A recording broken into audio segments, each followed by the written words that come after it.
श्री शिवाय नमस्तु भयम। दोस्तों, जैसा कि आप सभी लोग जानते हैं कि 17 जुलाई 2026 यानी शुक्रवार को पड़ रही है आषाढ़ मास की गुप्त नवरात्रि तृतीया तिथि। और दोस्तों, यह वह तिथि है जो आषाढ़ मास में पड़ने वाली सबसे बड़ी तिथि है, क्योंकि यह शुक्रवार के दिन पड़ रही है और इसका बहुत ही बड़ा और विशेष महत्व होता है।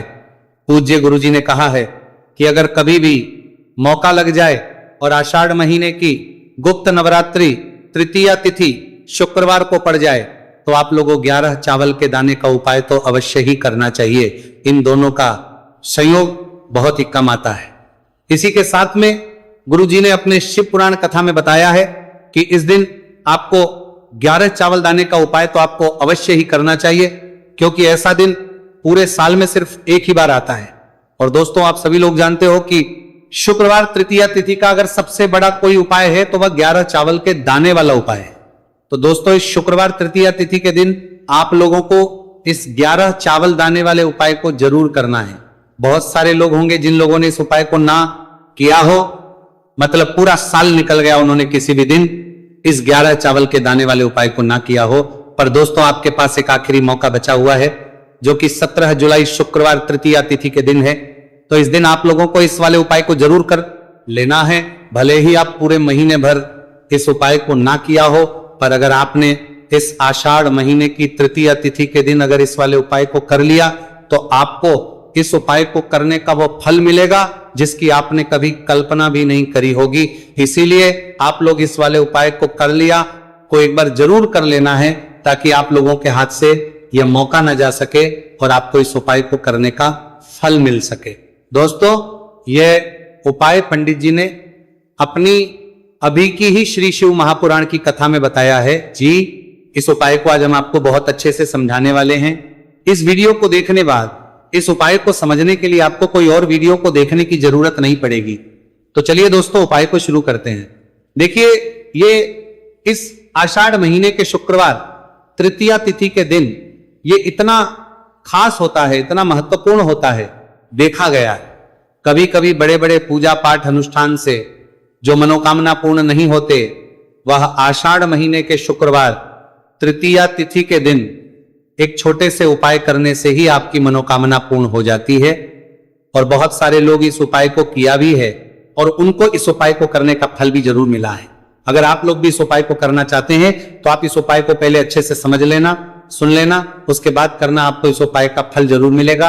और इस उपाय को कर लेने से आपके घर में चाहे किसी भी प्रकार की दोहक और समस्या क्यों ना चल रही हो, आपको उसका कारण भी नहीं पता है कि भाई ये समस्या किसका कारण से चल रही है। उसका भी कुछ कारण हो सकता है, जैसे पितृदोष हो सकता है या किसी भी तरह का मंगल दोष भी हो सकता है। तो इस दिन आप लोगों को ये वाला उपाय कर लेना है। ये एक ऐसा उपाय है जिस उपाय को अगर किसी विशेष दिन पर किया जाए तो भाई उस विशेष दिन का जो है वह तो हमें मिलता ही मिलता है। पर हमने उस दिन पर इस उपाय को किया है तो हमें उससे भी बड़ा फल मिलता है, और फल बहुत जल्दी मिलता है, क्योंकि आप इस उपाय को बहुत ही बड़े और विशेष पर कर रहे हो। तो चलिए अब उपाय के बारे में बात करते हैं, लेकिन उससे पहले आप लोगों को यह जानना आवश्यक है कि आखिर ये उपाय किस समय करना है, किसको करना है और कैसे करना है। तो चलिए हम आगे आपको वीडियो में एक एक करके बता देते हैं। लेकिन उससे पहले अगर आप लोग हमारे चैनल पर पहली बार आए हैं या फिर मेरी आवाज आज पहली बार सुन रहे हैं तो हमारे चैनल को सब्सक्राइब जरूर कर लेना, और इस वीडियो को करके कमेंट बॉक्स में श्री शिवाय नमस्तु भयम ओम नमः शिवाय जरूर टाइप कर देना। तो दोस्तों, इस 11 चावल के दाने वाले उपाय को हमें शुक्रवार तृतीया तिथि के दिन कैसे करना है, किसको करना है, किस समय करना है और कहां पर करना है, ये सारे सवालों के जवाब आपको इस वीडियो में मिल जाएंगे। और जो ये वीडियो देखेगा भाई, उसको 11 चावल के दाने वाला उपाय जरूर करना चाहिए, क्योंकि इस दिन एक चावल के दाने का बहुत ही बड़ा और विशेष महत्व होता है। और जब बात आ जाए 11 चावल के दाने की तो ये सोने पर सुहागा वाली बात हो जाती है, और ये एक बहुत ही बड़ा उपाय हो जाता है इस शुक्रवार तृतीया तिथि का। तो अब दोस्तों, इस 11 चावल के दाने वाले उपाय को आखिर करना किसको है, सबसे पहले हम लोग वो बात जान लेते हैं। तो देखो, घर की जो बड़ी माताएं बहनें होती हैं, उन माताओं बहनों में से कोई भी एक बड़ी माता बहन इस वाले उपाय कर सकती है। और दोस्तों, अगर आप चाहे तो अपने घर में से सभी सदस्यों को भी इस उपाय को करवा सकते हैं। अगर किसी व्यक्ति की खुद की कोई मनोकामना है, खुद की कोई दुख और परेशानी है जो कि वह अपने लिए ही करना चाहता है, इस वाले उपाय को तो वह खुद अपने लिए भी कर सकता है। बाकी अगर कोई घर में से ऐसा है जो कि अपने पूरे घर परिवार की सुख और शांति के लिए ये वाला उपाय करना चाहता है, तो भाई वो भी कर सकता है, उसमें भी कोई दिक्कत वाली नहीं है। कहने का मतलब यह है कि इस उपाय को हर एक सदस्य भी कर सकता है और पूरे घर परिवार के सदस्य के लिए घर की बड़ी माताओं बहनों में से कोई एक माता बहन भी कर सकती है। माताएं बहनें अगर घर में उपस्थित ना हो या वह ये वाला उपाय ना कर पा रही हो, तो फिर घर का कोई बड़ा सदस्य भी इस 11 चावल के दाने वाले उपाय को कर सकता है, चाहे फिर वह पुरुष ही क्यों ना हो, उसमें कोई भी दिक्कत वाली बात नहीं है। अब दोस्तों, इस 3 बल के दाने वाले उपाय को हमें करना कहां पर है? हमें इसे शिवजी के मंदिर में जाकर करना है। बहुत सारे लोग प्रश्न करते हैं, हर एक उपाय को करते समय क्या हम इस उपाय को घर पर कर सकते हैं? तो इस वाले उपाय को आप घर पर नहीं कर सकते हो। इस वाले उपाय को करने के लिए आपको शिवजी के मंदिर ही जाना पड़ेगा। उसके बाद में दोस्तों जो अगला प्रश्न निकल कर आता है वह आता है इस उपाय को लेकर के, आखिर इस उपाय को हमें किस समय करना है? सुबह के समय करना है कि शाम के समय करना है? तो देखो, इस वाले उपाय को आप लोग सुबह के समय भी कर सकते हो और शाम के समय प्रदोष काल में भी कर सकते हो। अब अगर आप पूछो कि भाई साहब सबसे उत्तम समय कौन सा रहेगा इस 31 चावल के दाने वाले उपाय को करने का, तो हम आपसे बस यही कहेंगे कि इस उपाय को आप सुबह के समय करेंगे तो ज्यादा बेहतर होगा। बाकी अगर प्रदोष काल शाम के समय भी करेंगे तो भी अच्छा होगा, उसमें कोई भी दिक्कत वाली बात नहीं है। तो अब दोस्तों अगली सबसे बड़ी और महत्वपूर्ण बात आती है, वह ये आती है कि सुबह अगर हम उपाय को करेंगे तो हमें कितने बजे से लेकर कितने बजे तक के बीच में करना है, और शाम के समय प्रदोष काल में करेंगे तो हमें कितने बजे से लेकर कितने बजे के बीच में करना है। तो देखो, सुबह जितनी जल्दी हो सके आप उपाय को करने की कोशिश करना। बाकी अगर किसी कारणवश लेट भी हो जाती, देर भी हो जाए, तो 10 या 11 बजे तक भी आप उपाय कर लेना, पर 12 बजे से ज्यादा देरी ना हो। ठीक है, इस बात का ध्यान रखना।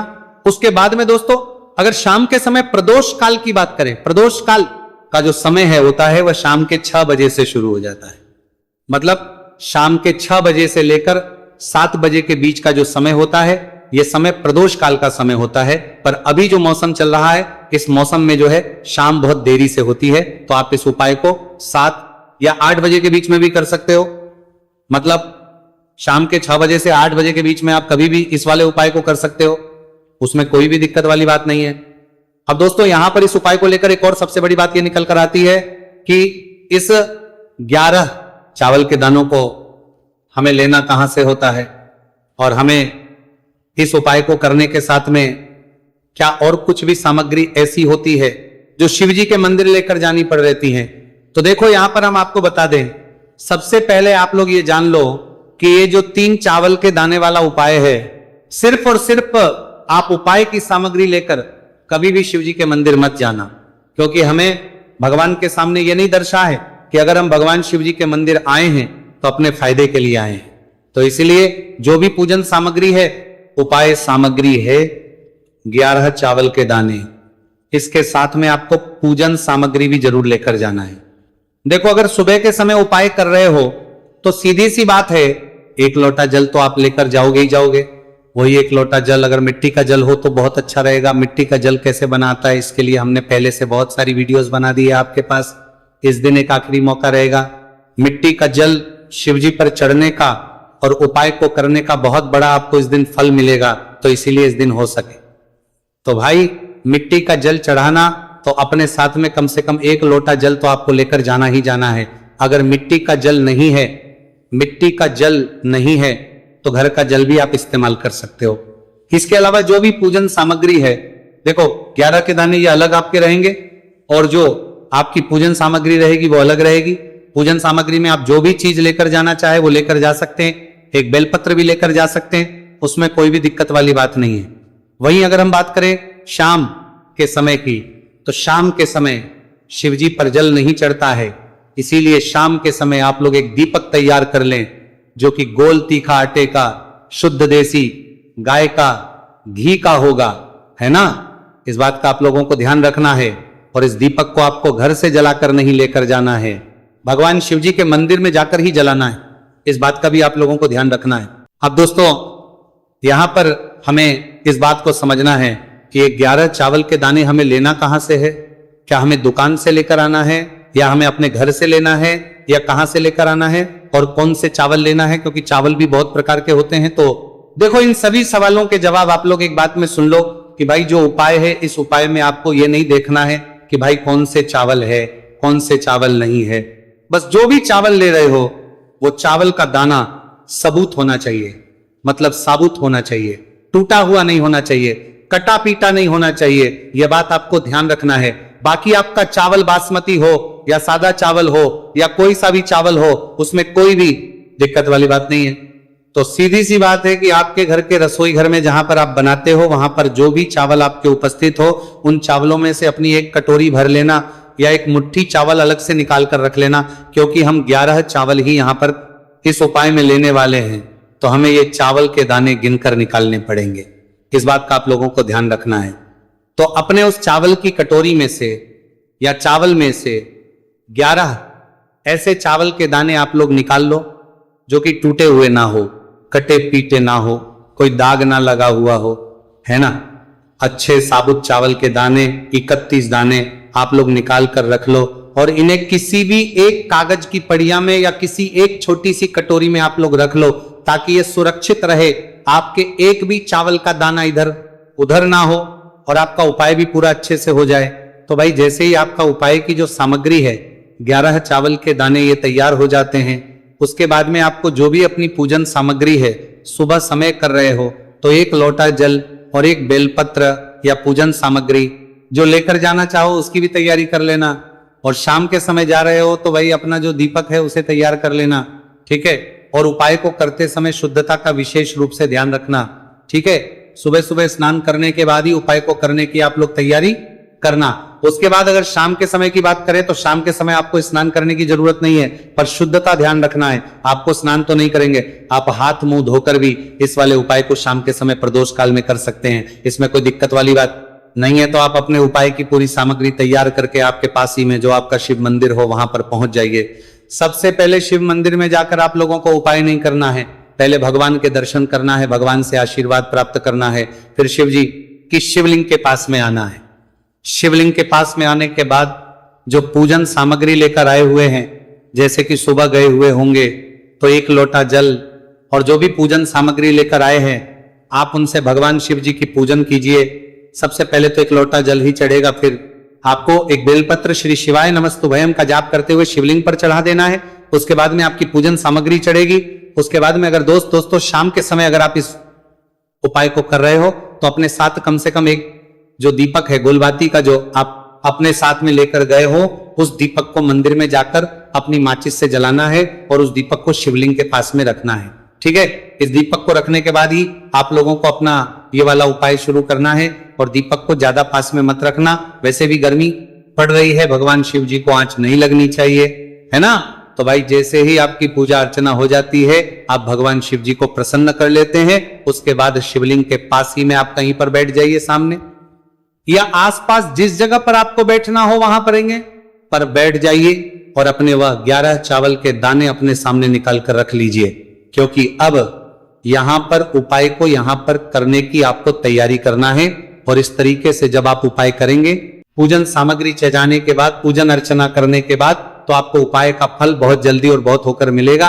तो अपने चावल के अपने सामने निकाल कर रख लेना। और ये जो उपाय है ये आपकी सीधे हाथ की हथेली से होगा, इसलिए इस बात का भी विशेष रूप से ध्यान रखना है। तो सीधे हाथ की हथेली का प्रयोग करके ही आप लोग अपना इस वाले उपाय को करना। अपने सामने जो भी आपके कागज की पुड़िया है उसको खोलकर रख लो, या कटोरी है तो भाई उसे अपने सामने रख लो, और अपने वो 11 चावल के दाने निकाल लो, ठीक है। उसके बाद में दोस्तों अब आपको क्या करना है कि शिवलिंग आपके सामने होगी, तो आपने वो 11 चावल के दाने एक एक करके जहां पर आपने बेलपत्र चढ़ाए हैं, आपको शिवजी के शिवलिंग के ऊपर चढ़ाना है। कहां पर चढ़ाना है? शिवलिंग के ऊपर चढ़ाना है, और कहीं पर भी नहीं चढ़ाना है आपको। अपने हथेली से तो शिवलिंग के ऊपर चढ़ाना है, भले ही फिर वो अपने आप जलाधारी पर गिर जाए, ये मतलब वहीं पर गिर जाए, उसमें कोई दिक्कत वाली बात नहीं है, पर आप चढ़ाओ शिवलिंग के ऊपर। तो आपको क्या करना है? अपना पहला चावल का दाना उठाना है, श्री शिवाय नमस्तु भयम बोलना है और शिवलिंग पर चढ़ देना है। इसी तरीके दूसरा चावल का दाना उठा है, शिवलिंग पर चढ़ना है और मंत्र बोल देना है, और फिर तीसरा चावल का दाना उठाना है, श्री शिवाय नमस्तु भयम बोलना है और चढ़ देना है। इसी प्रकार से आपको पूरे 11 चावल के दाने एक एक करके शिव जी के शिवलिंग के ऊपर चढ़ाना है और भगवान से प्रार्थना करते जाना है। मतलब प्रार्थना तो आपको आखिरी में करना है, पर हर एक चावल के दाने को चढ़ाते समय श्री शिवाय नमस्तु भयम जरूर बोलना है। उसके ही में यह चावल का दाना शिवलिंग के ऊपर आपको चढ़ाना है। जैसे ही आपके 11 चावल के दाने शिवलिंग के ऊपर चढ़ते हैं तो भाई उसके बाद में आपको क्या करना है, भगवान से अपनी मनोकामना बोलना है। मनोकामना भी कब बोलना है, जब आपका 11 चावल का दाना आपके सीधे हाथ की हथेली में हो और आप उसे चढ़ाने के लिए जा रहे हो। श्री शिवाय नमस्तु भयम बोलकर उस आखिरी चावल के दाने को शिवलिंग के ऊपर चढ़ा देना। भगवान से फिर अपनी वो मनोकामना बोल देना जिस मनोकामना के लिए आप लोग अपना यह वाला उपाय कर रहे हो, जिस भी दुहक और परेशानी के लिए आप लोग अपना यह वाला उपाय कर रहे हो। उसके बाद में जैसे ही आप अपनी मनोकामना बोल देते हो, आपका यह वाला उपाय पूरा हो जाता है। पर दोस्तों, उपाय को करने के बाद आप लोगों को 2 मिनट भगवान शिव जी के मंत्र का जाप जरूर करना है। और मंत्र का जाप करने के बाद भगवान से एक और बार करना है अपनी मनोकामना के लिए या अपनी जो भी दुख और परेशानी है उसके लिए। इसके बाद में आप लोग भगवान को देखकर भगवान से प्रार्थना करके उनसे आशीर्वाद लेकर वहां से उठ सकते हैं और अपने घर पर जा सकते हैं। बस दोस्तों, यहां पर यह वाला उपाय पूरा हो जाता है। इस तरीके से जो भी व्यक्ति छोटी छोटी चीज का ध्यान रखते हुए इस 11 चावल के दाने वाले उपाय को करेगा, निश्चित सी बात है उसे उसकी मनोकामना पूरी होगी और जो भी दुख और परेशानी है वो भी बहुत ही जल्दी दूर होंगे। तो दोस्तों, ये थे पूज्य गुरुजी द्वारा बताए गए कुछ बहुत ही खास उपाय। अगर आपको जानकारी अच्छी लगी हो तो वीडियो लाइक करिएगा। मिलते शिवते हैं फिर एक नए वीडियो के साथ। श्री शिवाय नमस्तु भयम।